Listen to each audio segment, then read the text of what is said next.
All right, hope everyone is doing well. Today I am going to talk about something that is very necessary when filming outside in the bright sun or when you want to get some creative shots in, like some long exposures outside, especially during the day. So, for example, here I have my Xperia 1.4 and I have this little filter mount by Moment. And this thing is just absolutely fantastic. It is so good. So what it does is, for example, on my Xperia, I have my camera module right here. And what I do with this is I just slide it over to where the main camera will be. In this case, I'll show off the main camera. Ooh, focus, please. Yes, there we go. All right, on the main camera like this. And what you do is once it's on there, you just tighten it. Tighten it until it's stuck. Just like that. And the little Moment filter, it has a little soft bit right here and right here. And so this just goes on like this. You tighten it up, and then you can take your 67mm filters, thread it on like so, and boom, now you've got a mountable filter for your smartphone. And it is absolutely necessary in certain conditions if you want to keep your cinematic settings right. The two NDs that I use, well, originally I just used this one from Moment. It's a perfectly good variable ND, you can see it. Perfectly good. Wonderful ND filter, 67mm thread. And recently I just picked up this one. It is the Polar Pro 1/8 mist and variable ND, 6 to 9 stops. Very beautiful. Look at that wonderful golden reflection.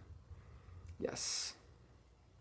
It's so nice. This option is very expensive. I don't recommend getting something like this to start off. If you're just starting, I would recommend to pick up the Moment filter thread mount and just make sure whatever variable ND you get, you can get a cheap variable ND. Just make sure it is 67mm for 67mm lens for the threading. This should be 67mm, this part, because that is the only thing that this is compatible with. So just make sure it's 67mm filter thread, and yeah, you will be good to go with this, and you do not need to buy an expensive option. Anyway, let's go. Okay, so as you can see, this is with the filter on. I'm going to wave my hand, and you should be able to see some pretty natural, good motion blur. Hopefully you can hear me, it's pretty windy. Now what I'm going to do is take the filter off and set shutter to auto.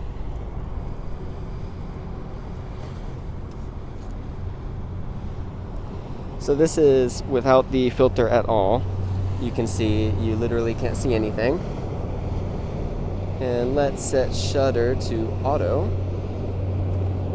So now we're better exposed, but our shutter is at 1/8000. And I'm gonna come back in front and I'm gonna wave my hand, and hopefully you should be able to see that it doesn't look as good as before.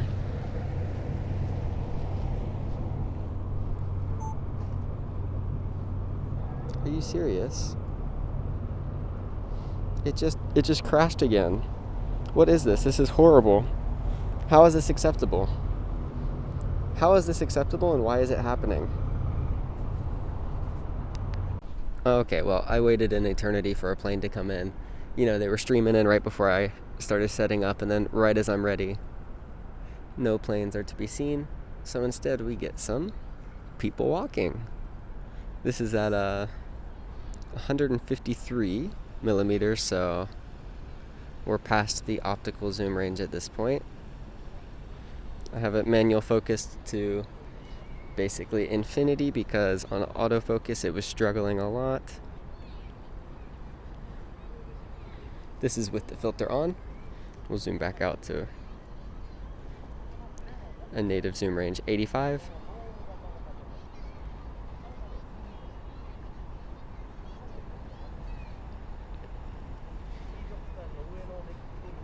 I think it looks pretty good.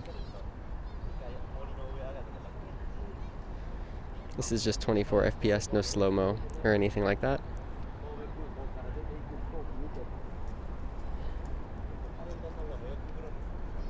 Here we go, there's a rickshaw coming by. That's cool.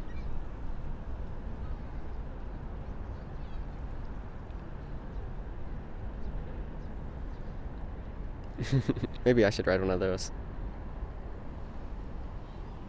To be honest, I'm still going because I was hoping a plane would come in right at the end to spite me, but looks like it's not going to happen. Alright, so here's the basically same scene right afterwards. This is with auto shutter without the filter on. We're at ISO 32, shutter 1/2000. This is 85 millimeters. Maybe we'll be able to see a difference in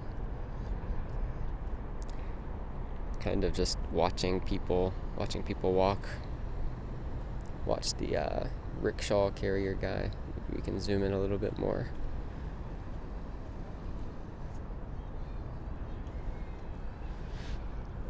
Yeah, I'm not sure how obvious that this difference will be compared to before.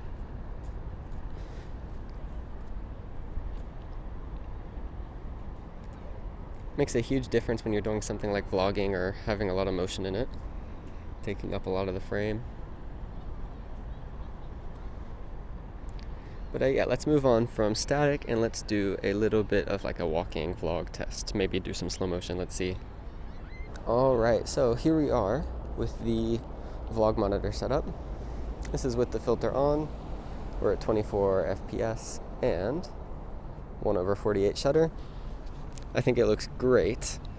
It has me pretty well exposed, and look at the beautiful blue sky. Absolutely beautiful. Let's point this way, more into the sun. Pretty great. But yeah, this looks really good, and let's here, I'll try and take it off right now while I'm filming so you can see what it'll look like keeping. Oh wait, am I in manual? I'm in manual focus, aren't I? Hold on.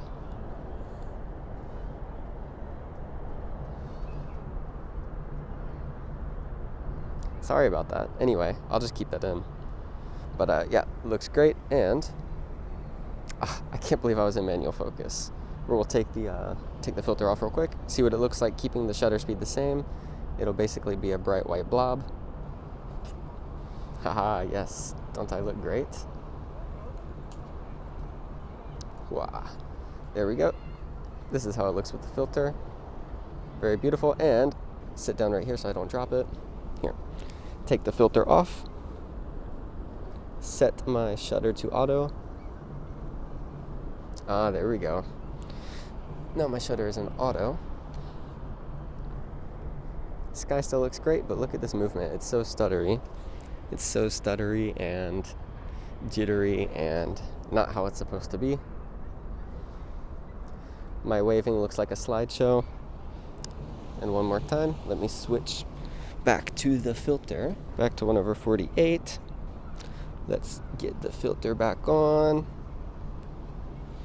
Get it nice and tight so I don't drop it and become very sad. All right, there we go. So much smoother. And you can see my waving. It looks like it should. So yep, this is how it's supposed to look. This is what most people you see, kind of the setup they have. This is how they always look good, even in really bright situations like this. You can, of course, film a video with auto shutter, but it's gonna have that kind of jittery look. But yeah, this is with the Pro Mist variable ND 6 to 9. I'm at the 6 right now, and yeah, it looks pretty great. I think a little bit overexposed, but yeah, overall really good. Look at that beautiful blue sky. So pretty, such a nice day. So beautiful. Alright, I'm about to jump in and do some running slow motion. We'll try 60 and 120 with and without the filter, and we'll see how that looks while I'm out here being a goofball, running around with a big stick with a shiny circle on it. So let's see how it looks. Alright, so this is 60 with the filter on. Let's give it a little run, and then we're going to slow it right down.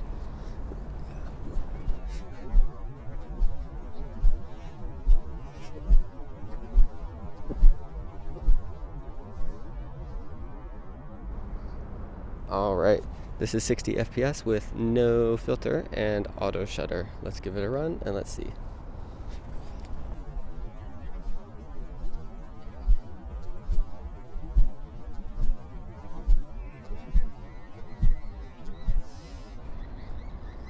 Alright, so this is 120 with the filter on. Let's give it a run and let's slow it down.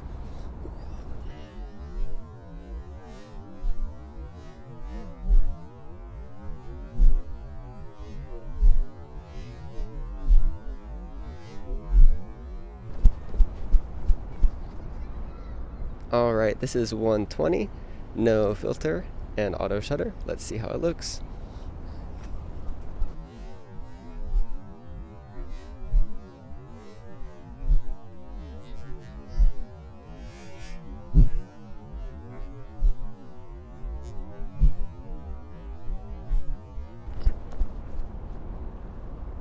Alright, we're gonna walk around for just a minute without the filter on. This is auto shutter, kind of as if I was walking around like a vlog style thing. This is how it looks. Yeah, not a big fan of this. Even on the monitor, it looks pretty bad. So let's switch it over to the filter real quick. Alright, here we go, back to the filter. And I think this already looks so much better. This is what it, ooh, I'm dark.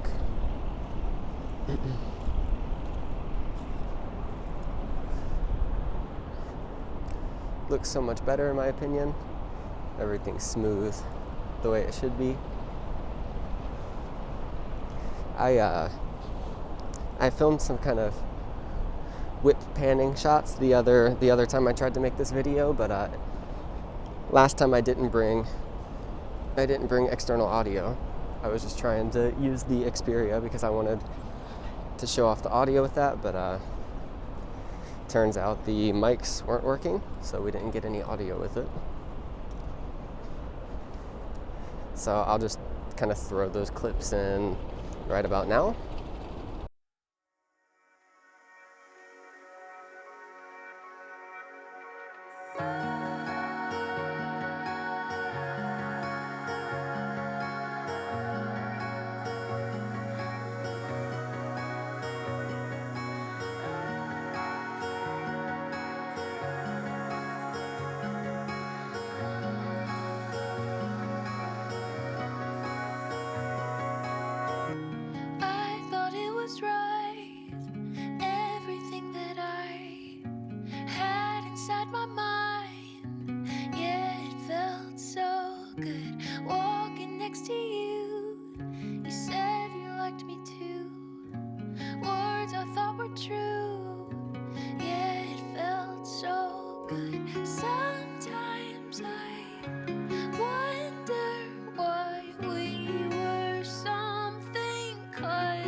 Stars.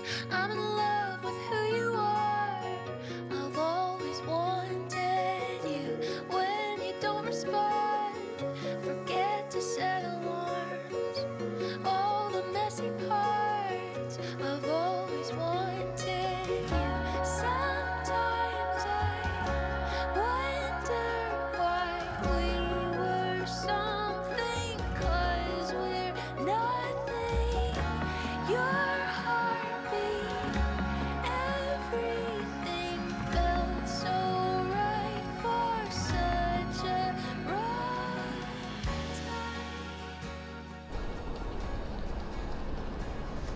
And yeah, as you can see, especially with whip panning, so much better with the ND filter on. It's basically necessary. Basically necessary. But yeah, I hope this was a pretty good demonstration of video use with an ND filter, how necessary it is. Everyone's looking at me. I'm not confident enough to be doing this. But yeah, hopefully it looks good, and hopefully this was a pretty good showcase of using an ND filter on Xperia. Wow. I'm dark. Hold on, maybe I'm too dark. One moment.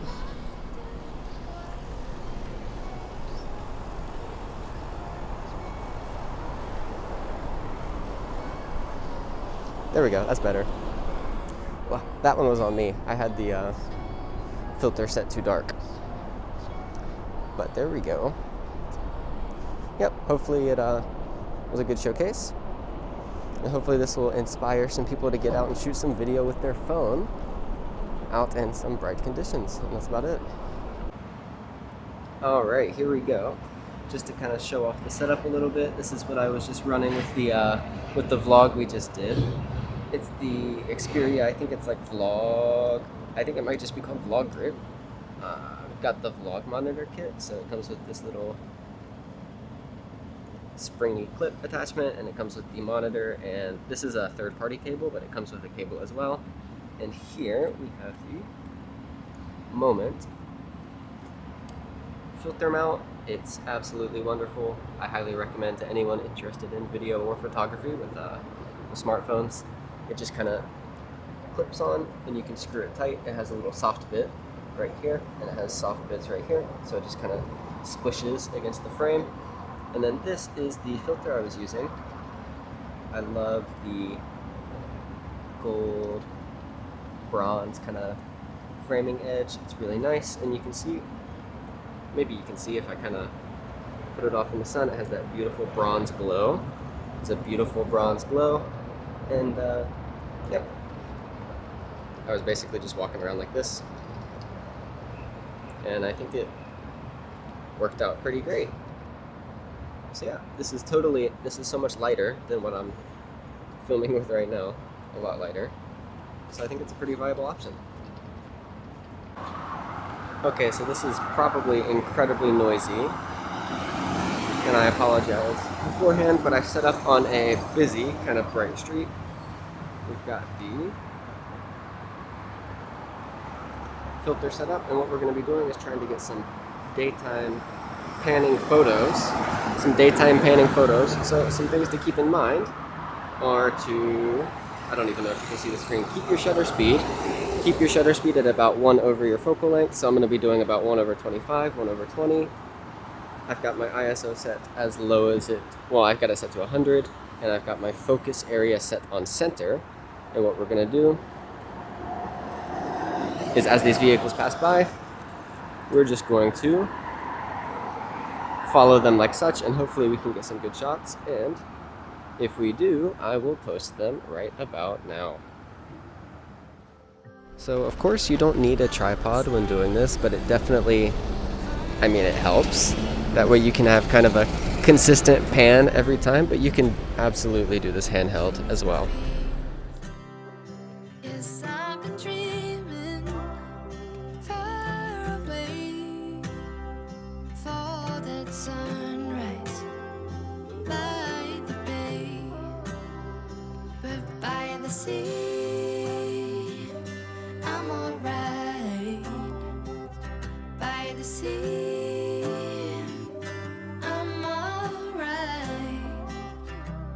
See